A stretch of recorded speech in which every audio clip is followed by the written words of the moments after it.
Solving quadratics then. So this should be a revision of GCSE maths for you.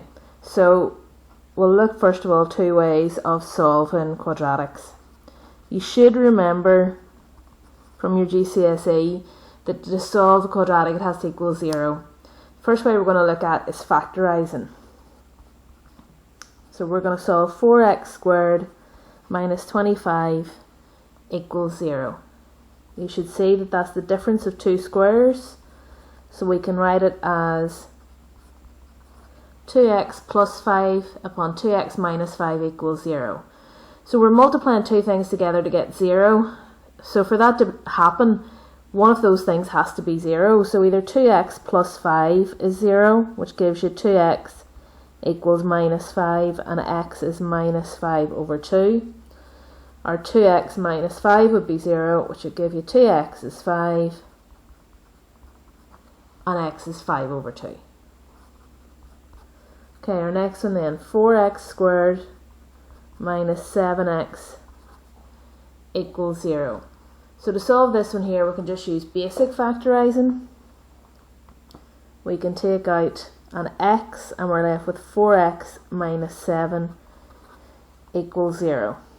So either x equals 0 or 4x minus 7 equals 0, which would give you 4x is 7 or x is 7 over 4.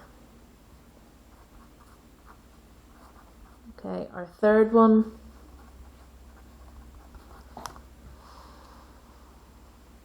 two x squared plus 9x minus 5 equals 0. So our product is minus 10, our sum is 9, two numbers that multiply together to give you minus 10 and add to give you 9 are 10 and minus 1. Rewrite our equation as 2x squared plus 10x minus x minus 5. Factorise the two pairs, so we can take 2x out and we're left with x plus 5 in the bracket. I can take minus 1 out and I'm left with x plus 5 in the bracket. So our answer is the common bracket, and our other bracket is going to be the 2x and the minus 1. So then either x plus 5 is 0, which would mean x would be minus 5, or 2x minus 1 is 0, so 2x is 1, which gives you x is a half. So that's solving by factorising. Our next way then we're going to look at is solving using the quadratic formula. So the general form of a quadratic is ax squared plus bx plus c equals 0. That's what we're going to solve. And our quadratic formula,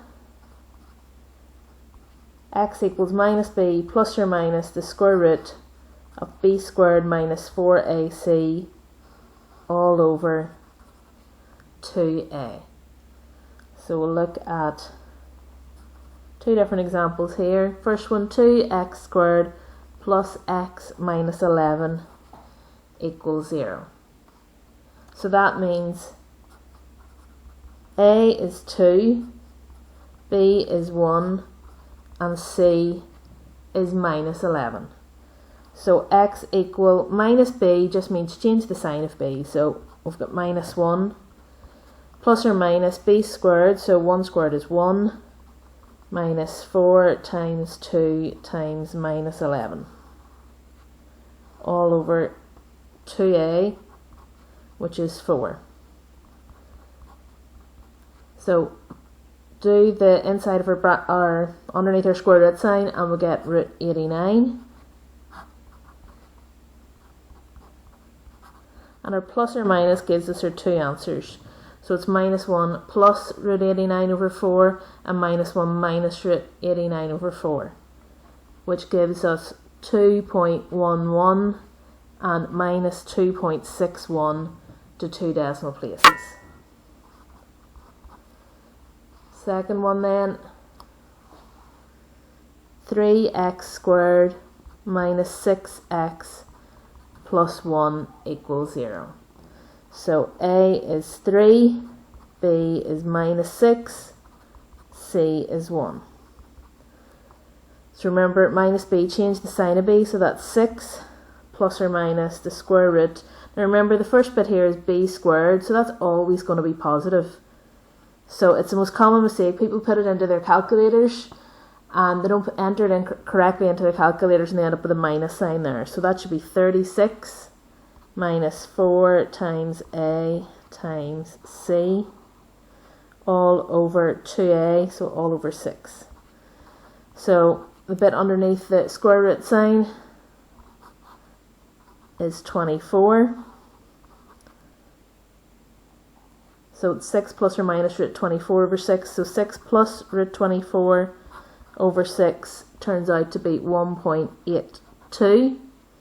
And 6 minus root 24 over 6 to get our other answer turns out to be 0.18 to 2 decimal places.